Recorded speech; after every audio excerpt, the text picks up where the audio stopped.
안녕하세요. 칠기조날입니다. 오늘 소개할 책은 성공하는 일의 법칙은 따로 있다. 당신만 모르는 일의 법칙 50일. 지은이는 이혜운, 발행은 메이븐입니다. 왜 같은 일을 해도 누구는 성공하고 누구는 실패할까요? 세계 최정상에 오른 사람들은 어떻게 그 자리에 서게 되었을까요? 저자는 일을 어떻게 하면 잘할 수 있을까에 대한 궁금증을 해결하기 위해 15년 동안 기자로 일하며 만나왔던 5천여 명의 세계 최정상에 선 인물들이 어떻게 일하는지를 직접 파헤쳤습니다. 빅사 창업자, 구찌 CEO, 레고 CEO, 에어비앤비 창업자 등 글로벌 기업의 리더들을 비롯해 노벨 경제학상 수상자, 영화감독 봉준호, 프로게이머 페이커 등 그들에게는 성공할 수밖에 없는 이유가 있었다고 합니다. 저자는 세계 최고의 인재들에게서 얻은 가장 큰 수학은 일을 잘한다는 것에 대한 편견과 오해를 깨달은 점이라고 말합니다. 일의 세계에서 공통적으로 통하는 법칙들은 따로 있었고 성공한 사람들은 그 법칙들을 이미 잘 활용하고 있었습니다. 이 책은 그들을 성공으로 이끈 일하는 비결을 행동 경제학과 심리학이라는 틀로 정리한 것입니다. 상식과 고정관념을 깨고 지금 당장 써먹을 수 있는 법칙들이 가득한 이 책은 한국형 타이탄의 도구들이라고 불러도 손색이 없는데요. 세계 최고의 인재들이 공통적으로 갖춘 능력은 무엇인지, 이루고 싶은 꿈이 있다면 왜 동네방네 소문부터 내라고 하는지, 왜 완벽함보다 속도가 더 중요하다고 하는지 등 이 책에 담긴 51가지 법칙들은 성공의 길로 나아가는 분들에게 강력한 무기가 되어 줄 것입니다. 자, 그럼 지금부터 잠시 책 속으로 들어가 보겠습니다. 오늘도 책 읽기 좋은 날과 함께 즐거운 시간 되세요. 구독, 좋아요, 알림 설정은 사랑입니다.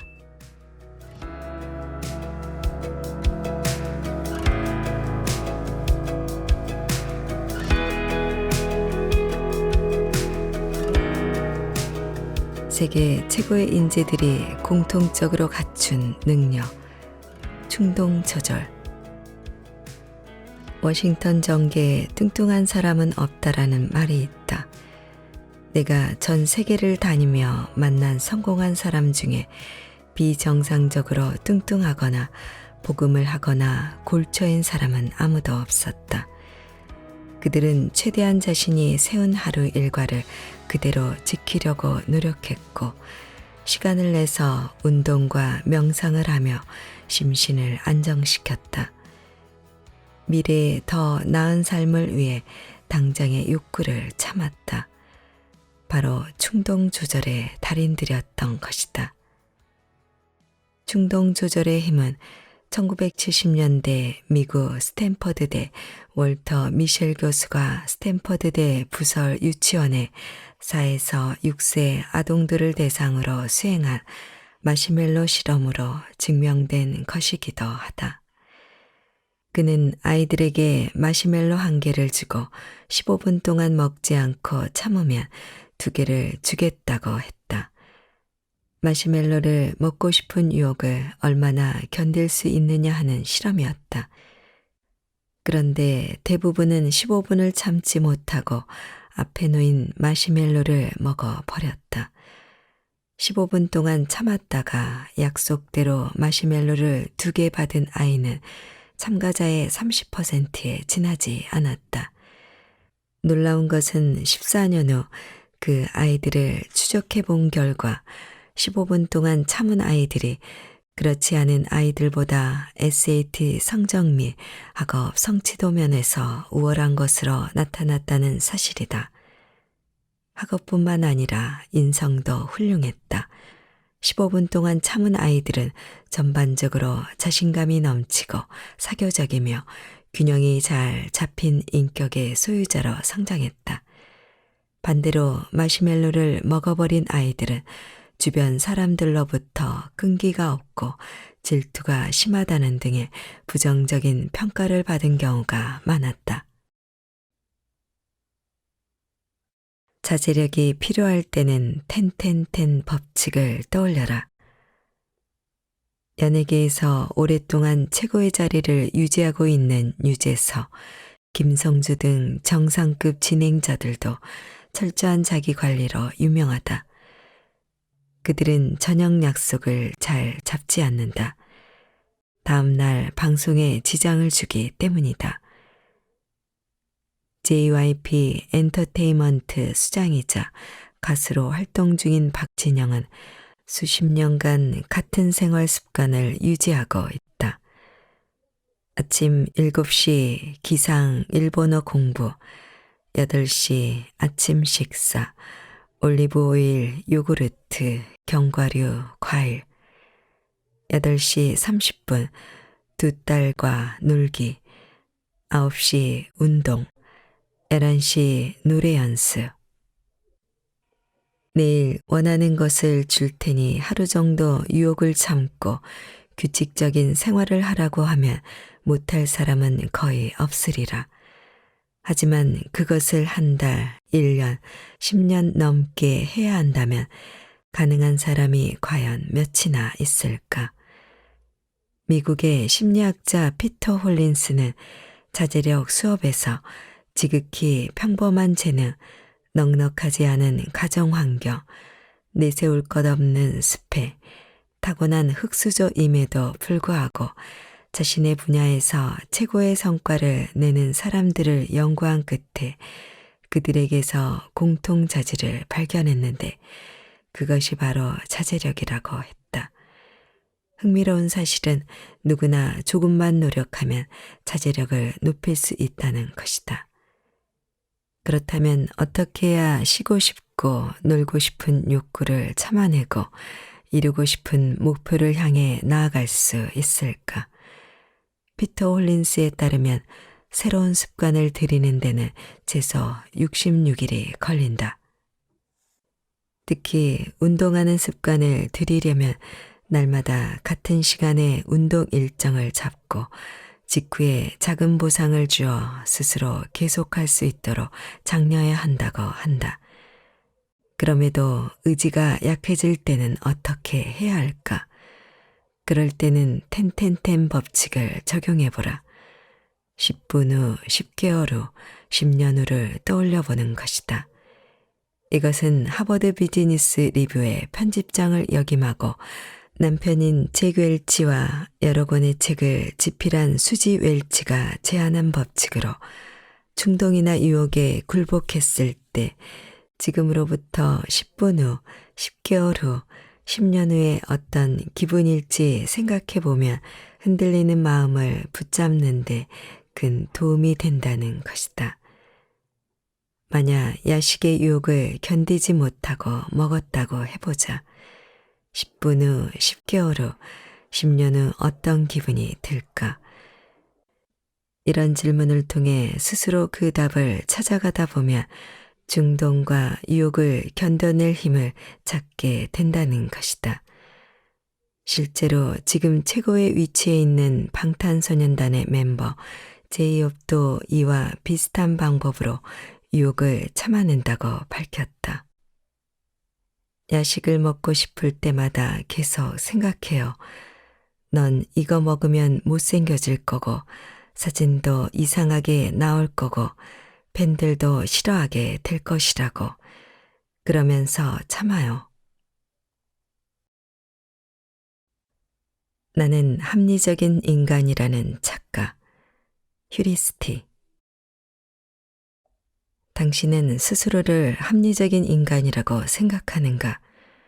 물건을 살 때는 늘 상품에 대한 모든 정보를 꼼꼼히 살펴보고 예산을 고려해보며 절대 할인이나 한정판이라는 말에 끌려 안 사도 될 물건을 산 적이 없는가 말이다. 물론 어떤 브랜드의 제품을 살지, 어느 식당에서 밥을 먹을지, 새로운 사람을 만났는데 그가 어떤 사람인지 생각해 봐야 할 때 등등 모든 상황에서 꼼꼼히 정보를 모아 종합적으로 판단하기는 어렵다. 그리고 그럴 필요가 없는 문제도 많다. 하지만 때로 사람들은 논리적 분석이나 사실의 근거에 판단을 내려야 할 때조차 과거의 경험이나 직관에 의존해서 판단을 내린다. 행동경제학의 창시자인 데니얼 카너먼은 이런 현상을 휴리스틱이라고 불렀다. 휴리스틱은 마치 자율주행 프로그램처럼 오래 생각하지 않고도 직관적이고 자동적으로 판단하게 해주는 역할을 한다. 밥을 먹을 때 숟가락을 어느 손으로 잡을지, 바지를 입을 때 어느 쪽 다리를 먼저 넣을지 같은 사소한 일을 일일이 고민하고 판단해야 한다면 뇌는 금세 지쳐버리고 말 것이다. 휴리스틱은 복잡하고 바쁜 세상에서 될 수 있는 한 빨리 문제를 풀게 해주는 매우 효과적인 판단 기술임이 틀림없다.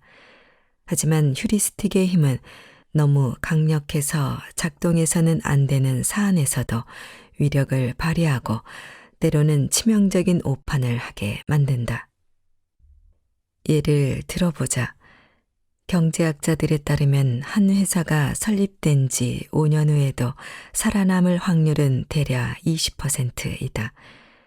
그런데 사업을 하겠다는 사람들에게 5년 뒤 생존 확률을 물어보면 20%보다 훨씬 높게 예측한다. 자신이 실패하는 80%에 속할 거라고 생각하는 사람은 거의 없지만 우리나라 통계청에서 발표한 2020 기업 생활행정 통계를 보면 자영업자 비중이 큰 숙박업, 음식점업과 도소매업의 5년 생존율은 각각 21.5%, 28.5%였다. 어떻게든 되겠지 하는 생각으로 경쟁이 치열한 카페나 식당을 창업했다가는 땅을 치고 후회할 확률이 그만큼 높다는 것이다. 노벨상 수상자들이 만든 펀드는 왜 망했을까? 그렇다면 어떻게 해야 후회할 결정을 피할 수 있을까? 우선 스스로 합리적인 사람이라는 착각에서 벗어나야 한다. 사람들은 생각보다 비합리적이다. 그래서 어제 좋아하던 것을 오늘은 그냥 선택하지 않기도 하고 손해를 볼 게 뻔할 프로젝트를 중단하지 못한 채 내내 붙잡고 있기도 하며 지금 팔면 이익인 주식을 팔지 않고 버티다 나중에는 손해를 보고 팔기도 한다. 데니얼 카너먼은 이에 대해 이렇게 말했다. 인간은 스스로 합리적인 판단을 한다고 생각하지만 막상 결정을 내릴 때 활용할 지식은 늘 단편적이며 그마저도 불완전한 예측에 의존하는 경우가 많다. 이는 천재적인 두뇌를 가진 노벨 경제학상 수상자들도 예외는 아니었다. 1994년 채권중개회사 사장 존 메리워더는 노벨 경제학상을 받은 로버트 머턴 하버드대 경제학과 교수, 마이런 숄스 시카고대 경제학과 교수를 영입해 롱텀 캐피털 매니지먼트라는 자산 운용사를 만들었다. 세상에서 가장 똑똑한 사람들이 모여 만든 펀드였기에 전 세계의 이목이 집중되었다. 이 펀드의 전략은 완벽했다. 과거 데이터를 바탕으로 정교한 모델을 만들어 채권들 간의 가격 차이가 일정 수준 이상 벌어졌을 때 저평가된 쪽은 매수하고 고평가된 쪽은 매도하며 나중에 가격차가 줄어들었을 때 이익을 확정하는 방식이다. 첫해 수익률 21%를 기록하며 시장의 주목을 끌었고 두 번째와 세 번째 해에는 40% 이상의 수익률을 올리며 단번에 미국에서 가장 큰 규모의 펀드로 성장했다. 하지만 그들의 전략을 따라하는 기관이 늘면서 수익률이 점차 감소하기 시작했고 LTCM은 떨어지는 수익률을 과감한 레버러지로 메꿨다. 한마디로 돈을 빌려서 투자한 것이다. 투자금이 자기 자본의 30배에 달할 만큼 위험한 상태였지만 그들은 자신들의 전략에 대한 확신이 있었다.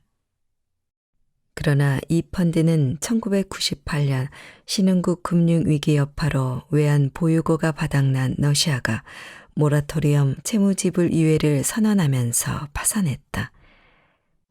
전략이 잘못된 것은 아니었다.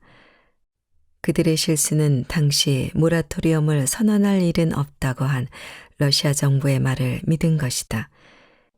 이보다 더 중요한 패착은 투자의 심리를 예상하지 못했다는 점이다. 러시아가 모라토리엄을 선언해도 어느 정도 시간이 흐르면 수익률은 회복될 수 있었다. 그러나 투자자들은 위기가 왔을 때 너도 나도 돈을 빼려고 한다. 노벨 경제학상을 수상한 천재 교수들도 공포에 휩싸인 투자자들이 어떻게 행동할지는 전혀 예상하지 못한 것이다. 내가 취재차 만난 전 세계 일의 고수들은 이처럼 사람들이 생각보다 비합리적이라는 사실을 잘 알고 있었다. 내가 가장 놀란 부분은 자신 또한 언제라도 비합리적인 결정을 할 수 있는 존재임을 잘 알고 있다는 것이었다. 그래서 그들은 자신의 의견을 고집하기보다 그때그때 상황에 맞게 사람들의 의견을 모아 어떤 일이 발생하든 유연하지만 신속하게 대응했고 결국 이를 성공으로 이끌었다. 그러므로 자신이 언제든 생각의 오류에 빠질 수 있음을 알고 그것을 경계하는 일은 매우 중요하다.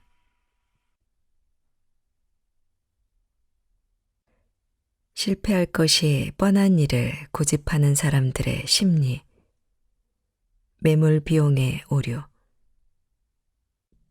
1969년 프랑스와 영국은 공동으로 콩코드라는 이름의 세계 최초 초음속 여객기 개발에 성공했다. 기존의 여객기보다 속도가 2배 이상 빨라 8시간이 걸리던 런던 뉴욕 구간을 3시간 30분 만에 주파함으로써 전 세계의 주목을 받았다. 7천만 파운드, 오늘날 가치로 약 2조 원 정도로 예상한 개발 비용은 개발 과정에서 3배 이상 늘었다.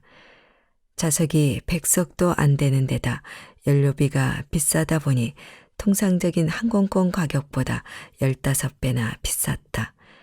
게다가 음속을 돌파할 때 엄청난 소음으로 지상에 갖가지 문제를 일으켜 제대 속도를 내는 데 제약이 많았고 잦은 기체 결함 등 여러 문제가 발생해 사업성이 현저히 떨어졌다. 훗날 공개된 기록에 따르면 영국과 프랑스는 콩코드 여객기로 돈을 벌지 못한다는 것을 이미 알고 있었다. 하지만 사업을 접지 않았다. 세계의 이목이 쏠려 있는 데다 개발에 들어간 어마어마한 비용을 포기할 수 없었기 때문이다.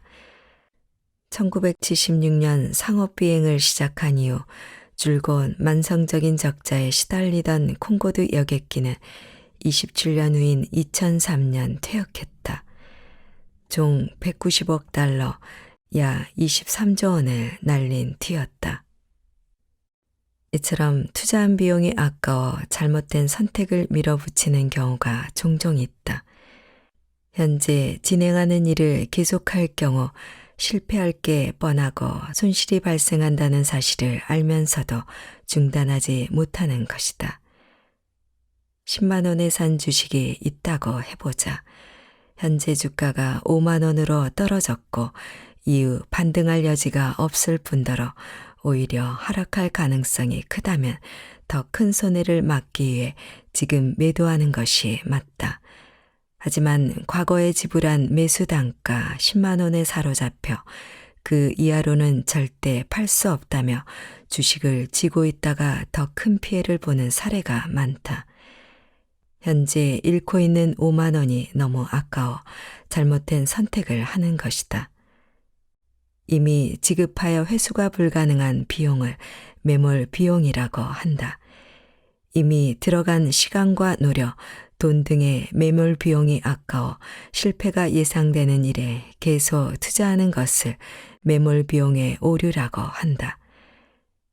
미국의 행동경제학자 리처드 세일러가 제시한 개념으로 이미 지급한 비용에 대한 과도하고 불합리한 집착 때문에 발생한다.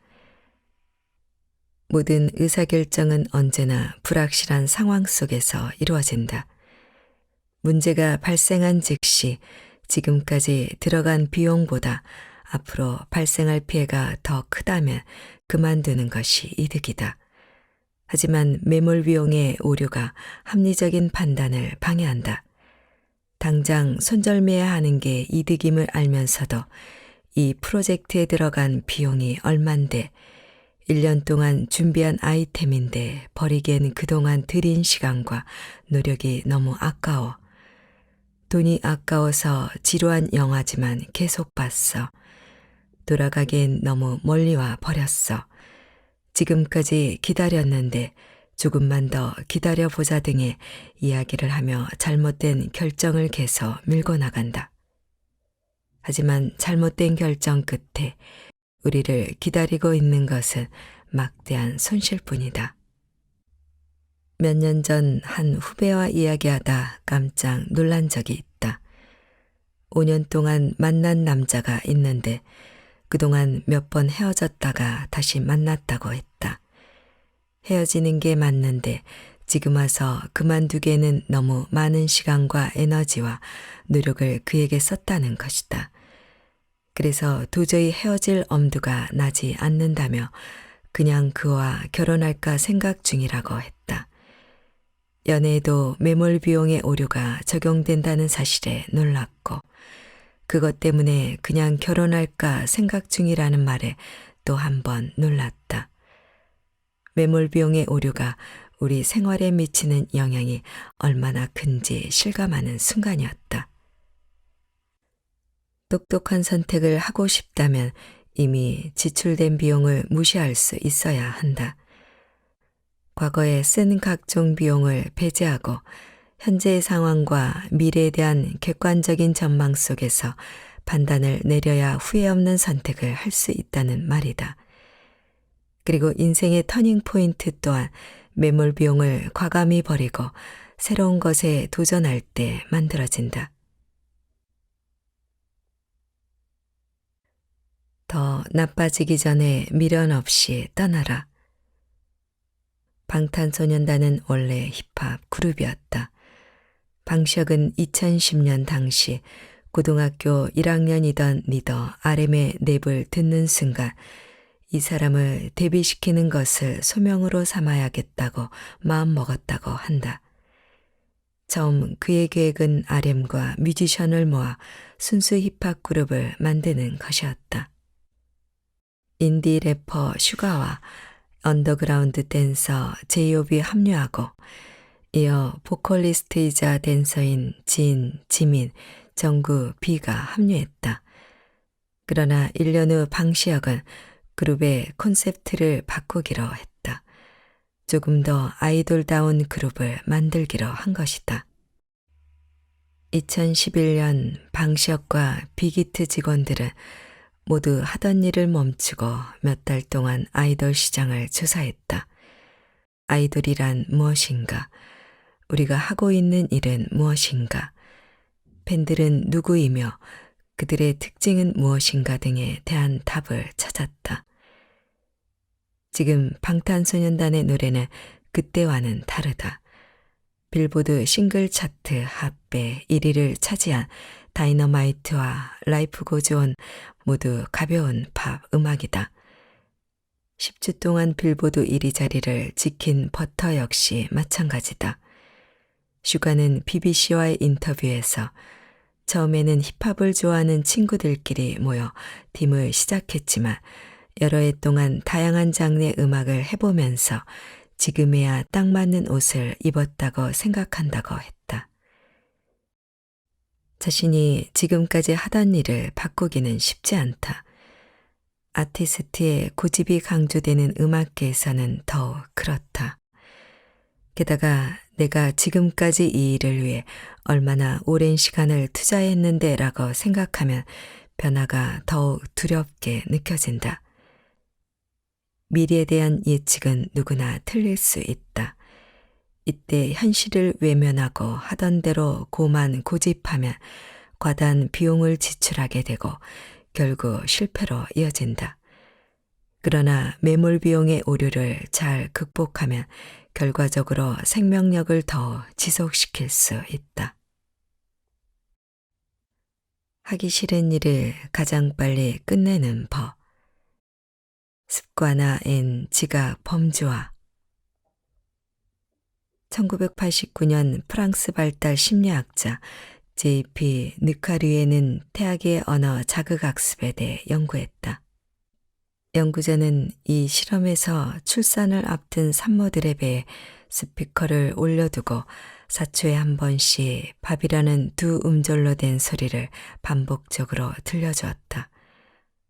처음 2번은 소리를 들려주었을 때 태아의 심장박동이 눈에 띄게 줄어들었다.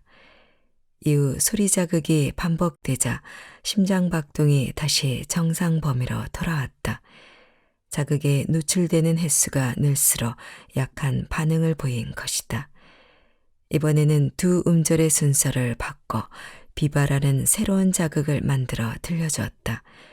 그러자 태아의 심장 박동이 또다시 감소했다가 자극이 반복되자 다시 정상 수준을 회복했다. 의식이 형성되지 않은 태아들도 반복적인 자극에 무뎌진다는 것을 보여준 실험이다. 굳이 이런 실험 결과를 확인하지 않더라도 어떤 일이든 같은 자극이 반복되고 시간이 흐르면 그에 대해 둔감해지는 것은 분명하다. 어떤 일이든 처음 할 때 느낀 짜릿함은 곧 사라지고 만다. 낯선 사람을 처음 만났을 때 긴장감을 생각해보라. 그런데 그 사람을 여러 번 만나다 보면 처음만큼 긴장하지 않게 된다. 오래된 연인을 만날 때 편안하다고 말하는 이유도 마찬가지다. 익숙해지면 긴장감은 떨어지게 되어 있다. 우리는 이를 일하는데 적용해 볼 수 있다. 즐겁고 신나는 일일수록 한 번에 오래 하기보다는 간격을 두고 자주 끊어서 하는 것이 좋다. 그러면 다시 시작할 때마다 비슷한 강도의 기쁨을 느끼게 되고 더 신나게 일할 수 있다. 그리고 이렇게 끊어줌으로써 습관화로 인한 무뎌짐 또한 방지할 수 있다. 그와 반대로 하기 싫고 지루한 일은 될 수 있는 한 끊지 않고 몰아서 하는 것이 좋다. 처음에는 짜증이 나지만 시간이 흐르면 자극이 줄어들기 때문이다. 만약 하기 싫은 일을 자주 끊어서 하면 다시 시작할 때마다 불쾌한 자극이 같은 강도로 찾아오기 때문에 일에 무뎌지기는커녕 매번 새로운 고통에 시달리게 된다. 그래서 하기 싫다고 조금 하다 말고 또다시 조금 하다 말면 더 일이 안 되게 되어 있다. 다시 시작할 생각만 해도 짜증이 나기 때문이다. 그러니 되도록 하기 싫은 일은 한꺼번에 몰아서 처리하는 것이 좋다. 지루한 일일수록 최대한 잘게 쪼개서 해결하라. 재미있는 일이야 뭘 어떻게 해도 즐겁게 할 수 있으니 하기 싫은 일에 초점을 맞춰 보자. 귀찮고 지루한 일을 몰아서 하기로 마음먹었다고 치자. 하지만 앉은 자리에서 다 끝내기에는 분량이 너무 많다. 이럴 때는 다시 그 일을 세분화해서 변주를 주는 것도 방법이다. 이를 지각적 범주화라고 하는데 어떤 일을 자신에게 의미 있는 덩어리로 구분하여 인식하는 것을 뜻한다. 쉽게 말하면 다양한 하위 카테고리를 만들어 우리의 뇌를 속이는 방법이다. 이를테면 일요일 아침 10시에서 12시 집안 청소라고 계획하기보다 10시에서 10시 30분 거실 청소, 10시 30분에서 11시 침실 청소, 11시에서 11시 30분 화장실 청소, 11시 30분에서 12시 주방 청소 등 구체적으로 하위 카테고리를 만드는 것이다. 둘 다 똑같이 2시간 동안 집안을 청소하는 것은 맞지만 거실, 침실, 화장실, 주방 등 하위 카테고리를 다양하게 만들면 지루함을 상쇄시킬 수 있다. 같은 일을 몇 시간 동안 하는 게 아니라 다양한 일을 한다는 생각이 들어 덜 지루하게 느껴지는 것이다. 뇌 과학자들에 따르면 사람의 의지력은 체력처럼 어느 정도 정해져 있다. 그러므로 부족한 의지력을 탓하는데 더 이상 기운 빼지 말고 그럴 시간에 하위 카테고리를 만들어라. 나는 일은 하기 싫은데 해야 할 일이 많을 때는 다이어리에 다음과 같이 세부적으로 적는다. A. 인터뷰 녹음 풀기. B. 인터뷰 1차 정리. C. 인터뷰 기사 쓰기. D. 책 원고 습관화 관련 자료 수집. E. 책 원고 습관화 1차 정리. F. 책 원고 쓰기. 단순하게 적는다면 A, B, C를 하나로 묶을 수 있고 D, E, F를 하나로 묶을 수 있다. 그러나 그럴 경우 하나의 계획당 드는 시간이 너무 길어 보기만 해도 지루하다. 그래서 되도록 이를 세분화해서 적는다. 또 계획 하나가 끝날 때마다 빨간색 색연필로 그 계획을 지운다. 그러면 아직 일이 끝난 게 아님에도 하나를 달성했다는 성취감에 기분이 좋아진다. 이렇게 모든 계획을 빨간색 색연필로 다 지우고 나면 심지어 많은 일을 한 것처럼 뿌듯하기까지 하다. 2가지 일을 했을 뿐인데도 6가지 일을 한 것처럼 느껴지기 때문이다. 지각적 범주와는 모든 일의 중간 지점에서 느끼는 슬럼프를 가장 효과적으로 이겨내는 방법이기도 하다. 이와 관련해 재미있는 실험이 하나 있다. 유대인들의 최대 명절인 한우카는 기원전 165년 시리아로부터 예루살렘 성전을 탈환한 날을 기리는 것이다. 성전에 있는 우상들을 치우고 촛불을 밝혔는데 그 촛불이 하루치 기름으로 8일간 빛났다고 한다. 이를 기념해 하루카 때 8일 동안 촛불을 켜두게 되었다. 하루카를 지키는 유대인 200명을 대상으로 8일 동안 촛불 의식을 거행하는 사람이 얼마나 되는지를 조사했다. 첫날 밤에는 76%가 촛불 의식을 행했지만 둘째 날에는 55%로 떨어졌고 중간쯤인 5일째에는 49%로 6일째에는 43%까지 떨어졌다. 그러다 마지막 날에는 다시 57%로 올라갔다. 이 데이터를 그래프로 정리해보니 U자 형태가 되었는데 이러한 패턴은 한우카 촛불 의식에만 해당하는 것이 아니고 거의 모든 일에서 나타났다. 사람들이 대체로 처음과 끝은 잘 관리하는데 중간 지점에서는 힘들어하고 흐트러지는 경향을 보였다. 이처럼 일의 중간 지점에서 겪는 슬럼프는 개인의 열정이나 전문성 여부와는 상관없다는 것이 결론이었다. 중간 지점에서 의욕이 꺾이고 일의 완성도가 떨어지는 것은 누구나 경험해 봤을 법한 일이다. 다행스럽게도 그것이 나만의 문제는 아니었던 것이다. 지각적 범주와는 중간 지점에서 겪는 슬럼프를 효과적으로 극복하게 도와준다. 하나의 일을 최소 2개, 많게는 4개에서 5개까지 하이 카테고리를 만들어 하면 같은 시간에 많은 일을 처리한 듯한 느낌이 들어 자칫 빠질 수 있는 슬럼프를 슬기롭게 넘기는 데 도움이 된다. 지각적 범주와는 힘들고 괴로운 시기를 벗어나는 데도 도움을 준다. 베스트셀러 작가이자 캐나다 토론토대 심리학과 교수인 조던 피터스는 12가지 인생의 법칙에서 인생의 힘든 시간을 지날 때는 시간 단위를 아주 짧게 끊어서 생각하는 게 큰 도움이 된다고 말한다. 다음 한 주가 걱정된다면 우선 내일만 생각하고 내일마저도 막막하다면 앞으로 1시간 혹은 10분, 5분에만 집중하라고 한다. 이 또한 지각적 범주와의 또 다른 활용법일 것이다.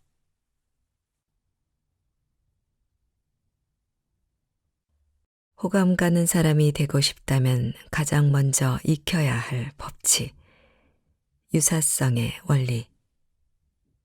사람들은 자신과 비슷한 외모와 성격, 특징, 관심사를 지닌 상대에게 호감을 느낀다.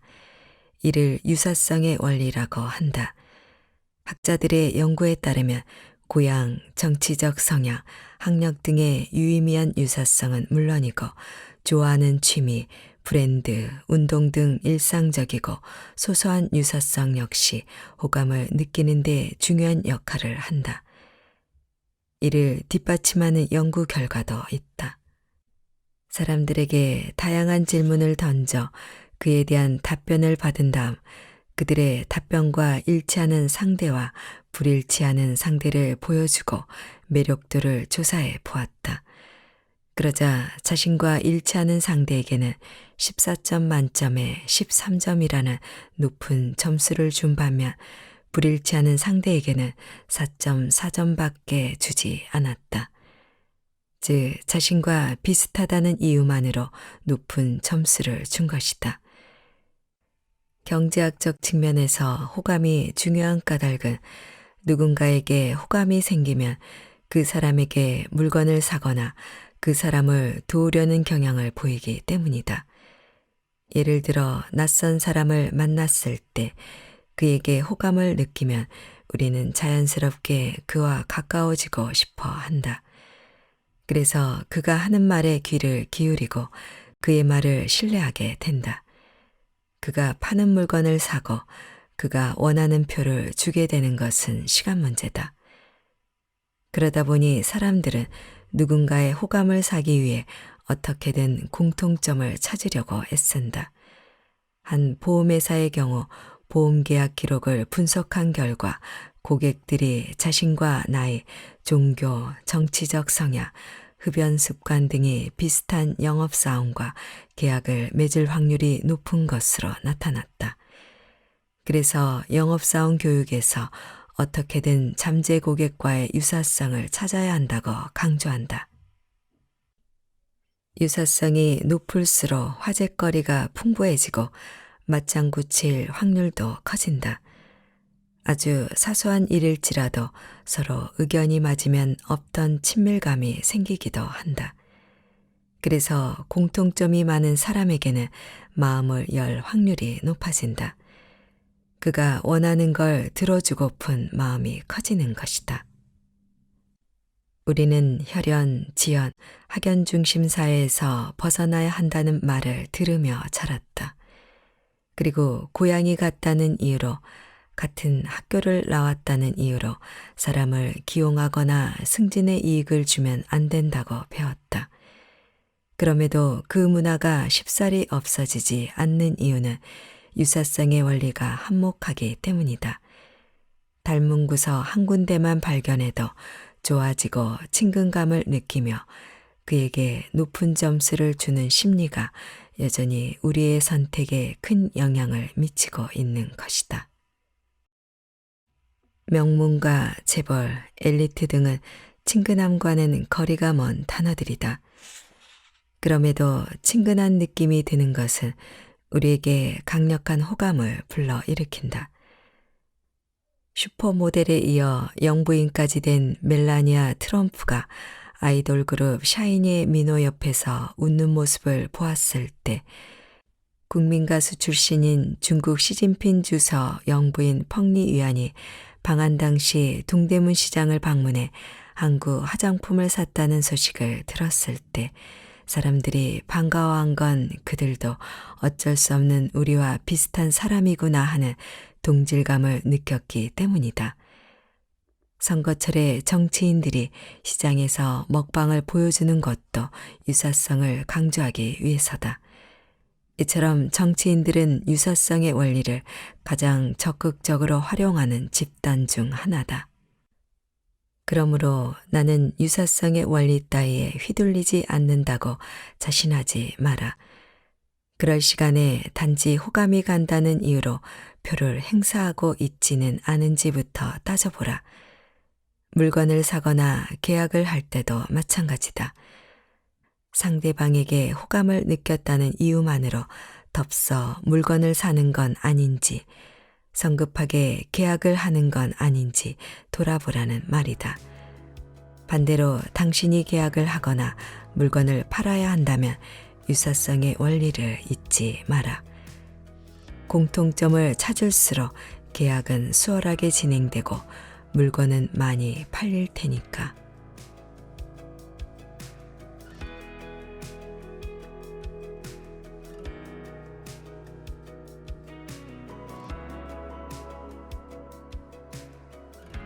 책 읽기 좋은 날 오늘은 무조건 열심히 일하는 게 정답은 아니다.